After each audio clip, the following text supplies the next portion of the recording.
오늘 우리에게 주신 하나님 말씀은 신약 성경 로마서 1장 16절에서 17절까지 말씀입니다. 로마서 1장 16절에서 17절까지 말씀입니다. 다 찾으셨으면 제가 봉독하겠습니다. 내가 복음을 부끄러워하지 아니하노니 이 복음은 모든 믿는 자에게 구원을 주시는 하나님의 능력이 됨이라. 먼저는 유대인에게요 그리고 헬라인에게로다. 복음에는 하나님의 의가 나타나서 믿음으로 믿음에 이르게 하나니 기록된 바 오직 의인은 믿음으로 말미암아 살리라 함과 같으니라. 아멘. 중국의 역사에 유명한 명의들이 있는데 죽은 사람 빼고 다 살린다 하는 말이 있는 명의 편작이라는 사람이 있습니다. 하루는 왕이 이 편작을 불러서 그의 의술이 뛰어난 것을 칭찬했습니다. 그러면서 이 편작이 삼형제 가운데 막내이며 이 삼형제는 모두 의원이라는 것을 알게 되어서 물었습니다. 삼형제 가운데 누가 가장 의술이 뛰어난가 물었습니다. 이 편작은 첫째 형이 제일 뛰어나고 그 다음은 둘째 형이고 마지막으로 자신이 제일 부족하다고 이야기를 했습니다. 그래서 왕이 다시 물었습니다. 그런데 어떻게 해서 내가 가장 유명하게 되었느냐 물었습니다. 그 이유는 첫째 형은 의술이 너무 뛰어나서 아예 병이 나기 전에 치료한다 하는 것이었습니다. 그리고 둘째 형은 어떤 병이 있어도 미리 알아차려 더 큰 병으로 발전하지 않도록 한다 하는 것입니다. 그런데 자신은 의술이 가장 부족해서 병이 다 커진 후에 알게 되고 그때 고치게 되니 자신이 제일 유명하게 되었다 하는 이야기였습니다. 사람들은 그런 것 같습니다. 삶의 작은 일에 감사하기는 어렵고 큰 일을 겪어야 감사할 수 있는 것 같습니다. 한 번씩 큰 사고나 병에서 회복되고 고침받은 사람들의 이야기를 들으면 큰 은혜가 있다 이야기를 합니다. 그러나 정작 오늘 하루 무사한 우리의 삶에 대한 감사는 별로 없고 때론 가벼운 감기나 또 가벼운 일이 지나가는 것에 대해서 감사가 거의 없는 것을 보게 됩니다. 큰 일이 지나야 감격해하고 일상에 대한 감사를 다시 하는 것 같습니다. 그런데 우리 그리스도인들이 겪은 가장 큰 일, 가장 끔찍한 일에서 회복된 경험이 있느냐 할 때에 우리가 감사하지 못하고 살아가는 것, 바로 구원에 대한 일이 아닌가 하는 생각을 하게 됩니다. 처음에는 감사하죠. 그런데 어느샌가 그 감격을 잃어버리고 살아가는 경우가 참 많이 있습니다. 또한 교회에서 대부분 구원받은 사람들이 함께 모여서 신앙생활을 하니까 구원을 특별하게 생각하지 않는 경우가 많이 있습니다. 그러나 우리가 받은 구원이야말로 하나님의 능력이 나타난 가장 큰 사건, 큰 기적과 같은 일이라고 할 수가 있습니다. 지난주에는 이 복음의 능력을 알아야 될 것에 대해서 말씀을 나눴습니다. 이 복음의 능력을 모르면 복음을 부끄러워하게 된다 하는 것이죠. 그러나 복음의 능력을 알게 되면 사도 바울처럼 복음을 부끄러워하지 않게 됩니다. 우리도 그 복음의 능력을 알아야 합니다. 그래서 오늘은 이 복음의 능력에 대한 말씀을 나누려고 합니다. 성경은 우리에게 인간이 스스로 죄와 심판에서 구원할 수 없다고 말씀합니다. 인간이 구원에 대해 전적으로 무능력하다는 이 사실은 정말 암울한 소식이지만 성경이 말하는 진리입니다. 그러나 이 진리는 인간을 겸손하게 하고 이 복음이 주는 구원의 능력을 부각시켜 줍니다. 인간은 전적으로 부패했고 또 전적으로 무능력합니다. 그래서 멸망할 수밖에 없습니다. 이런 인간을 하나님은 그냥 버려두시지 않으셨습니다. 이런 죄인이며 스스로 구원할 수 없는 인간이기에 예수 그리스도께서 오셔서 우리 인간을 위해 죽으셔야 했습니다. 하나님은 예수 그리스도를 통한 십자가와 부활의 사건인 이 복음을 통해 구원의 길을 우리에게 제시해 주셨습니다.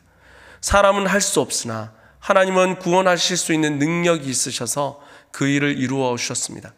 우리는 이 놀라운 복음, 이 구원을 주시는 하나님의 능력을 알아야 합니다. 그래서 첫 번째로 하나님은 그 능력을 복음을 통해서 나타내 주셨습니다. 성경은 하나님의 능력을 보여주는 사건이 많이 있습니다. 그분은 말씀으로 이 세상을 창조하셨습니다. 하나님은 권능으로 이스라엘 백성들을 애굽에서 구원하셨고요. 광야를 지날 때 엄청난 기적을 일으키셔서 광야에서 백성들을 먹이셨습니다. 그러나 이 모든 능력도 예수 그리스도의 복음을 통한 나타난 그 능력에 비하며 부족하다 할 수가 있습니다. 오늘 본문 로마서 1장 16절에 보면은 내가 복음을 부끄러워하지 아니하노니 이 복음은 모든 믿는 자에게 구원을 주시는 하나님의 능력이 됨이라. 먼저는 유대인에게요 그리고 헬라인에게로다. 이렇게 말씀하고 있습니다. 이 바울은 이 본문을 통해 이 복음을 하나님의 능력이라고 말하고 있습니다. 이 능력은 헬라어로 듀나미스라고 하는 단어를 쓰는데요. 이 듀나미스라는 이 단어에서 다이너마이트라는 단어가 파생되어졌고 또 역동적이라는 다이나믹이라는 단어가 나오게 되었습니다. 이 복음은 다이너마이트와 같습니다. 복음은 특정한 상황에 이 세상적인 어떤 관점과 전통을 깨트리고 무너뜨림으로 영향력을 나타냅니다. 하나님께 반항하고 돌과 같이 굳은 마음을 흔들어 복음이 들어가서 역사하도록 하는 것이죠. 복음 안에 있는 하나님의 능력은 폭발적일 뿐만 아니라 악을 이기게도 합니다. 특별히 오늘 본문 이 능력은 예수님을 죽은 자 가운데서 다시 살리신 하나님의 아들로 선포한 그 능력을 가리키는 것입니다. 그리고 우주를 창조하고 유지하는 그 사역을 통해 나타난 하나님의 능력을 말씀하는 것입니다. 복음은 구원을 주시는 하나님의 능력이 됩니다. 그 복음 앞에 깨어지지 않을 자가 없습니다. 우리는 오늘 본문 로마서를 기록한 사도 바울을 보게 되는데 이 바울은 본래 이 복음을 대적하는 자였습니다. 그는 복음을 전하는 이 스데반 집사를 죽이는데 앞장섰던 사람입니다. 그리고 대제사장들의 공문을 받아 예수님을 믿는 사람들을 잡아들이려고 다메섹으로 가던 사람이었습니다. 철저하게 유대인으로 살았던 사람이고 그는 복음의 대적자였으며 하나님의 원수가 되는 삶을 살았습니다. 그러나 그는 예수님을 만나고 이 복음에 부딪혔을 때에 그 바울은 변화되게 되었습니다. 그리고 복음을 위해 살고 복음의 선봉자가 되었습니다. 바로 사람을 변화시키는 능력은 이 복음 안에 있는 것입니다. 세상이 그 무엇과도 바꿀 수 없는 것이 바로 사람의 마음이라 할 수 있는데요. 이 사람의 마음에 대해서 예레미야 17장 9절 10절에는 이렇게 말씀하고 있습니다. 만물보다 거짓되고 심히 부패한 것은 마음이라. 누가 능히 이를 알리오마는 나 여호와는 심장을 살피며 폐부를 시험하고 각각 그의 행위와 그의 행실대로 보응하나니. 이렇게 말씀하고 있습니다. 여기 이 사람의 마음에 대해서 이야기를 하며 만물의 부패보다 더 거짓되고 더 훨씬 더 심각한 것이 이 사람의 마음이라고 말하고 있습니다. 우리가 어디 길을 가다가도 보면 이 악취가 날 때에 바로 인상 쓰고 그곳을 피하는 경우가 있는데요. 어쩜 이 세상에서 가장 악취가 나는 것이 이 사람의 마음이라 할 수가 있습니다. 성경은 다른 어떤 것보다 이 사람의 마음이 부패해 있다고 말씀하고 있습니다. 이렇게 부패하고 악취가 나는 이 사람의 이 마음을 변화시키는 것이 바로 복음이라 하는 것이죠. 이 복음이 변화시키지 못할 마음은 그 어느 것도 없습니다. 그래서 복음은 능력이 있습니다. 이 복음의 능력을 알려면 이 죄인을 구원하면 얼마나 큰 능력이 필요한지를 먼저 알아야 합니다. 이것은 인간의 죄의 문제를 해결하려면 얼마나 큰 능력이 필요한지에 대한 말입니다. 인간의 죄의 문제를 해결하는 것만큼 어려운 게 없고 큰 값을 치러야 될 것이 없습니다. 인간은 전적으로 타락해서 스스로 구원할 수 없습니다. 인간의 마음을 감싸고 있는 이 타락의 방어벽은 엄청나다 할 수가 있습니다. 그 무엇도 그 벽을 허물고 정복할 수가 없습니다. 특별히 이것에 대해서 이야기해주고 있는 요한복음 3장 19절 20절에 보면 그 정죄는 이것이니 곧 빛이 세상에 왔으나 사람들이 자기 행위가 악함으로 빛보다 어두움을 더 사랑한 것이니라. 악을 행하는 자마다 빛을 미워하여 빛으로 오지 아니하나니 이는 그 행위가 드러날까 하며. 이렇게 말씀하고 있습니다. 사람은 자신의 행위가 또 자신의 모습이 드러나는 것을 싫어합니다. 왜냐하면 악으로 가득 차 있기 때문인 것이죠. 자신을 가리기 위해서 벽을 쌓고 또 그것을 가리우려고 합니다. 그런데 바로 이 복음은 그것을 허물고 하나님 앞에 나오게 한다 하는 것입니다. 그래서 사람을 구원할 때 나타나는 그 하나님의 능력이 이 온 우주를 창조할 때 나타난 그 하나님의 능력보다 강하다고 할 수가 있는 것입니다. 인간의 타락한 상태와 도덕적 부패를 올바르게 이해하기 위해서는 구원을 베푸는 이 복음의 능력을 진정으로 이해해야 하는 것이죠. 사람이 구원을 받으려면 이 복음 선포를 통해서 하나님의 그 초자연적인 역사가 일어나야 합니다. 또한 이 복음의 능력을 알려면 이 복음이 선포될 때 나타나는 사건을 보아야 하는 것입니다. 예수 그리스도의 복음은 구원을 주신 하나님의 능력입니다. 복음이 사람들에게 영향력을 행사하는 방법은 바로 이 복음을 선포하는 것입니다. 이 복음은 선포할 때 그 능력이 나타납니다. 그래서 담대하게 복음을 선포하면은 그 복음 자체로 능력을 발휘하게 되는 것입니다. 우리는 부족하지만은 그 복음이 능력 있는 것이죠. 설교자인 저는 늘 그것을 느낍니다. 저는 설교를 하지만은 저는 제 설교를 통해서 사람이 변화된다고 생각하지 않습니다. 저는 제 자신도 변화시키지 못하는 무능한 사람입니다. 그러나 저를 통해서 선포되는 하나님의 말씀, 그 복음이 능력이 있어서 그 복음이 사람을 변화시킬 줄 믿는 것이죠. 왜냐하면 그 복음이 저를 변화시켰고 또 다른 사람들을 변화시켰기 때문입니다. 그래서 그 복음이 선포되면 능력으로 나타나는 것입니다. 오늘날 교회와 성도는 오로지 복음을 통해 역사하시는 하나님과 이 복음만 굳게 붙들고 세상 앞에 당당하게 서야 합니다. 오늘날 이렇게 나아갈 때 이렇게 복음을 들고 나아갈 주님의 백성이 일어나야 합니다. 오늘날 우리는 중요한 결정을 내려야 합니다. 과연 세상이 말하는 가치관과 인위적인 방법과 전략을 사용할 것인지, 아니면 오직 십자가에 못 박히고 죽으시고 또 죽은 자 가운데 다시 살아나신 예수 그리스도의 복음만 붙들고 나아갈 것인지 결정해야 되는 것입니다. 복음만 들고 나아가는 것은 세상 앞에 너무나 나약해 보일지 모릅니다. 그러나 이 복음이 선포될 때에 하나님을 대적하고 하나님께 원수되었던 그 영혼들이 복음 앞에 자신의 벽을 허물고 복음 앞으로 나오게 될 것입니다. 두 번째로 복음은 구원을 주시는 하나님의 능력이 됩니다. 성경은 구원이 믿음의 목적이라고 가르치고 있습니다. 이 복음이 인간에게 주는 가장 큰 선물은 영혼의 구원입니다. 하나님은 이 세상을 구원하시기 위해서 독생자를 주셨습니다. 그래서 지금까지 교회의 역사 가운데 이 성도들의 이 찬송 주제는 항상 우리를 구원하신 복음의 능력과 하나님의 은혜였습니다.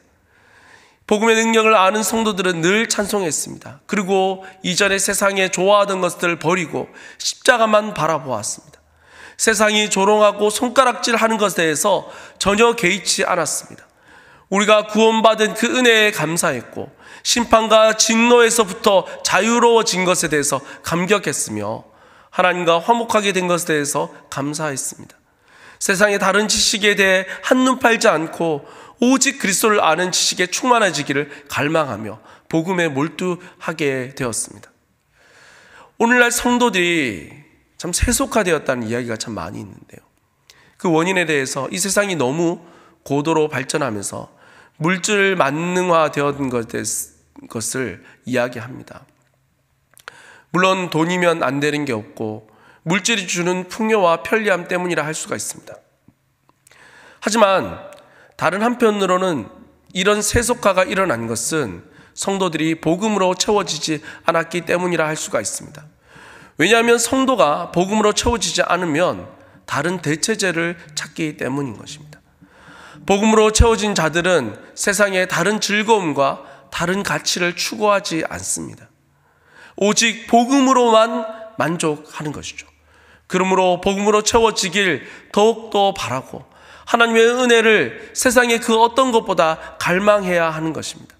우리가 복음을 통해 받은 구원의 선물보다 값진 것은 그 어느 것도 없기 때문입니다. 세 번째로 구원을 주신 하나님의 능력을 모르는 이유가 있습니다. 오늘날 성도들은 이 엄청난 이 구원과 이 복음을 통해 나타난 하나님의 능력을 알고도 크게 감격하지 않고 또 그 약속의 가치를 모르고 살아가는 것을 보게 됩니다. 그 능력을 모르는 이유는 먼저 이 사람들이 자신의 비참한 상태를 모르기 때문입니다.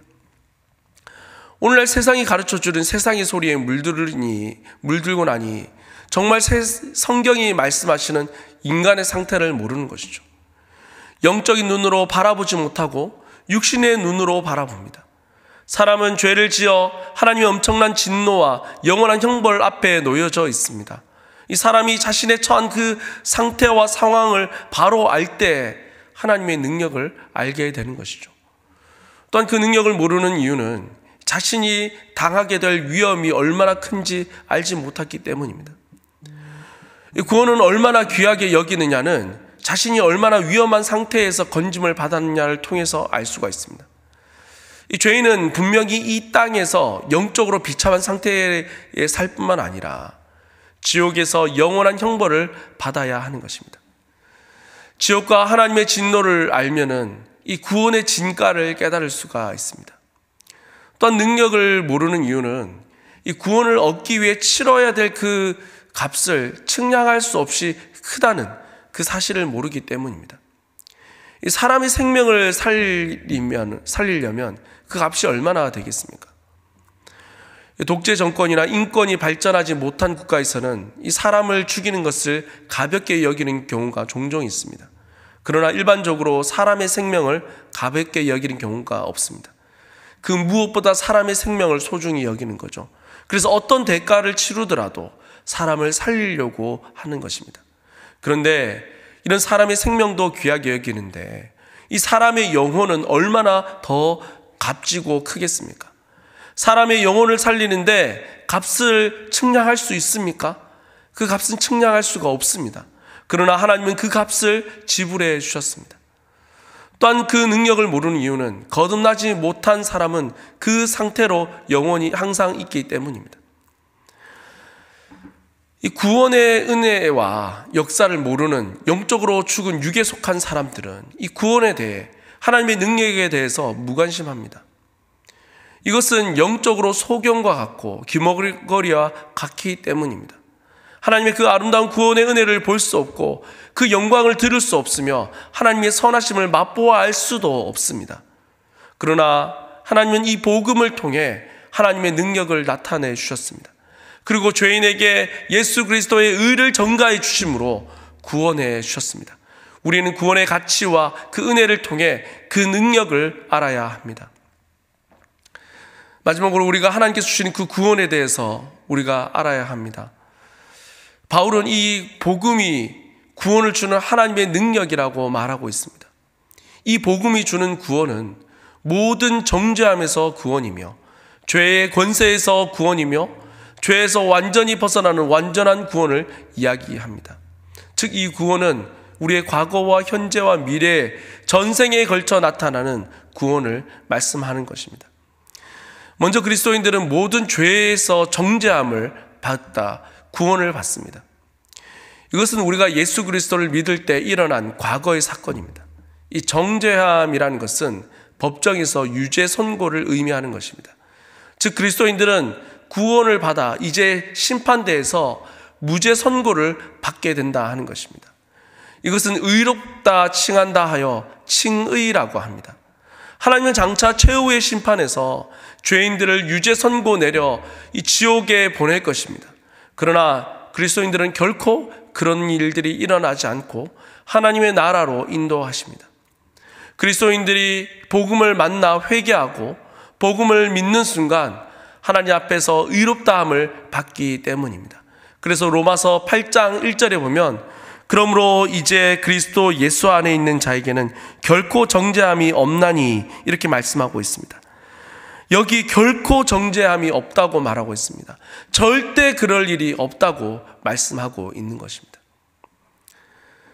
또한 그리스도인들은 현재의 죄의 권세에 대해서 구원을 받고 있습니다.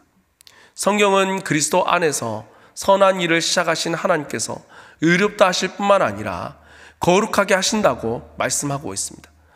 하나님 모든 그리스도인들의 삶 속에서 강력하고 효과적으로 역사하십니다. 그래서 하나님께서 기뻐하시는 일을 행할 수 있도록 힘주시고 인도해 주십니다. 특별히 전생에 걸쳐서 성도는 예수 그리스도를 닮아가는 삶을 살아가게 됩니다. 그러면서 점점점 거룩해지며 죄의 권세로부터 멀어지게 되는 것입니다. 이것을 성화의 과정이라고 합니다. 이 성화의 사역은 이 구원에서 아주 중요한 부분이라 할 수가 있습니다. 진정한 그리스도인은 하나님께서 계획하시고 이끄시며 능력을 주어 행하시게 하는 이 성화의 과정을 반드시 거치게 됩니다. 점차 거룩해져 가며 죄를 멀리하며 살아가는 것은 의롭다 하심을 받았다는 그 증거인 것입니다. 물론 우리가 육신을 입고 있기 때문에 그 성과가, 그 성화의 과정이 순조롭지는 않습니다. 때론 전진하는 것 같지만 때론 후퇴하는 것처럼 보일 때가 있습니다. 이런 과정이 반복되고 하지만은 결국 우리 신앙이 점점점 발전하고 거룩함으로 나아가는 것을 보게 되는 것입니다. 마지막으로 그리스도인들은 장차 죄로부터 완전히 벗어나 구원의 완성을 받게 되는 것입니다. 성도는 복음으로 변화되어 의롭다함을 받고 거룩한 삶을 살아가지만 이 땅에서는 구원이 완성되지는 않습니다. 하지만 장차 하나님께서 우리 인생이 끝날 때에 미래의 구원, 즉 영화를 이루게 하십니다. 이런 과정은 성경이 말하는 과정이며 분명히 이루어지는 과정입니다. 그래서 하나님께서 우리에게 약속해 주시기를 로마서 8장 30절에 이렇게 말씀합니다. 또 미리 정하신 그들을 또한 부르신 그들을 또한 의롭다 하시고 의롭다 하신 그들을 또한 영화롭게 하셨느니라, 이렇게 말씀하고 있습니다. 하나님 우리를 택하시고 복음을 통해 우리를 부르셔서 구원의 길에 들어서게 하셨습니다. 그리고 이제도 그 구원의 길을 걸어가도록 인도하셨습니다. 그리고 장차 구원의 길을 마쳐 완성하게 하실 것입니다. 복음에는 하나님의 그 무한한 능력이 나타났습니다. 죄인을 불러 진정한 회개와 믿음을 일으키시는 것은 오직 복음뿐입니다. 복음 말고는 그 무엇도 죄인을 성도로 변화시킬 수 없습니다. 오직 복음만이 많은 삶을 이끌어 영광에 들어가게 하십니다. 놀라운 하나님의 능력을 알고 그 능력 가운데 살아가는 모든 성도님들 될 수 있기를 바랍니다.